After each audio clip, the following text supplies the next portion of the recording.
नमस्कार माऊली भक्तांनो, माझ्या भक्ती सागर या चॅनलवर आपले मनापासून स्वागत आहे। गजानन महाराजांच्या कृपेने तुमच्या सर्व चांगल्या इच्छा पूर्ण हो हीच महाराजांचरणी प्रार्थना। आज आपण धर्मशास्त्रातील झोपेसंबंधी नियम ऐकणार आहोत। ते नियम ऐकण्यापूर्वी तुम्ही जर माझ्या भक्ती सागर या चॅनलला सबस्क्राइब केलं नसेल तर सबस्क्राइब करायला विसरू नका। जय गजानन।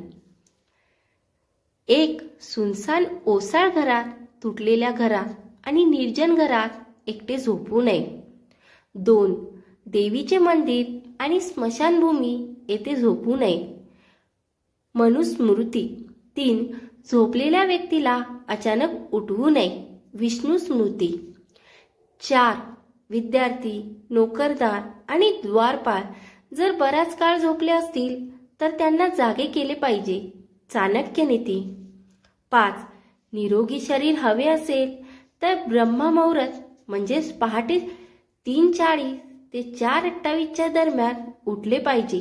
देवी भागवत। 6 पूर्णपणे अंधार करून खोलीत झोपू नये। पद्यपुराण। 7 ओले पाय करून झोपू नये। कोरडे पाय करून झोपल्यास लक्ष्मी मातेचा आशीर्वाद मिळतो। अत्री स्मृती। 8 तुटलेल्या खाटेवर तसेच उष्ट्या तोंडाने झोपू नये। महाभारत। 9 नग्न झोपू नये। धर्मसूत्र। 10 पूर्वेकडे डोके करून झोपल्यास विद्या प्राप्त होते व शिक्षणात प्रगती होते। 11 पश्चिमेकडे डोके करून झोपल्यास तीव्र चिंता निर्माण होतात। 12 उत्तरेकडे डोके करून झोपल्यास तोटा होतो, सतत मृत्यूभय असते। 13 दक्षिणेकडे डोके करून झोपल्यास संपत्ती आणि आयुष्य वाढते। 14 दिवसा कधीही झोपू नका, पण ज्येष्ठ महिन्यात दुपारी 1 तास 48 मिनिटे झोपू शकता। दिवसा झोपल्याने आजार उद्भवतात व आयुष्य कमी होते। 15 सूर्यास्ताच्या वेळी झोपलेला माणूस गरीब आणि असहाय्य होतो। ब्रह्मा वैवर्त पुराण। 16 सूर्यास्ताच्या 3 तासानंतर झोपले पाहिजे। 17 डाव्या कुशीवर झोपणे आरोग्यासाठी फायदेशीर आहे।